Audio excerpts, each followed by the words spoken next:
Today I'm here with three very special, very smart people who all happen to be related to me.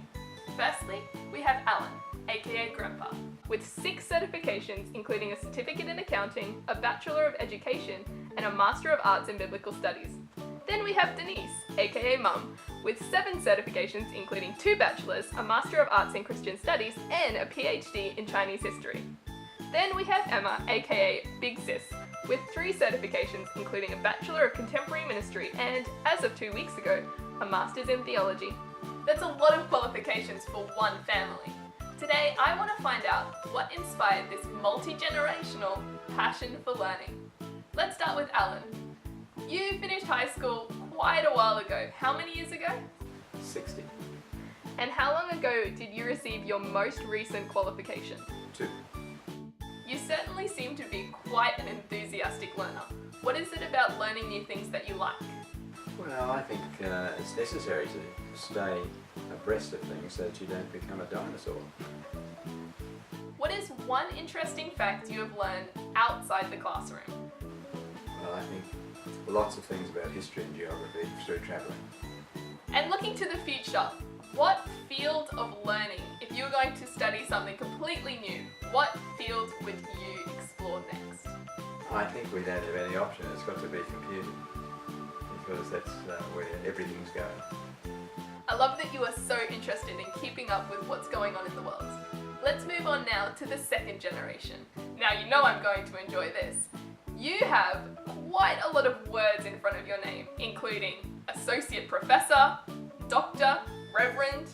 How many years of study have you done to get that many words in front of your name? I think probably all up about 20 years. Do you think learning is just for academic people? No, I think it's for everybody. From the moment you're born you start learning, and I don't think we stop till the end of life. We're learning every day.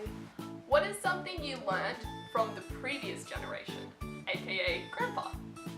Well, Dad's famous motto was, "We never guess, we look it up." And so that was our whole family motto through our life was, we never guess, we look it up. You know, I'm so proud of you, and I know I'm not the only daughter. Let's move on now to the third generation. Emma, how old are you? 23.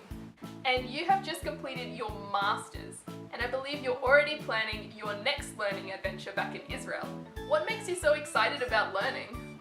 The more that I learn about this particular field, history and the Bible and geography, I find that everything about me comes alive, and I just want to know more and be able to share and teach it to others. Would you say coming from a passionate line of learners has helped you become a lifelong learner yourself? Absolutely. I know growing up that I swore to myself that I would never love education and I would never become a teacher, and somehow without even meaning to, I seem to have been falling into both of those areas. So I'd say that the influence of Mum and Dad, and also Grandma and Grandpa, has just really inspired me and encouraged me to learn as much as I can, and not to put on a show, but just because it's worth it and we all seem to love it so much. Emma, you are the third generation of learners in this family. Now it's your turn to inspire others. Do you have any motivational words of wisdom for our audience out there about being a lifelong learner? Well, I know growing up I heard, I think Confucius say, that if you find a job you love, then you'll never have to work a day in your life. And I think the same applies for learning, that if you could find an area of learning that really gets you inspired and really sets you on fire, then you never have to study a day in your life, or it's never an effort to study a day in your life because you're just doing something that you love anyway. So I think the same principle applies for work and for education. Celebrate learning! We all have to dance. Are you ready? A couple of moves, like you can all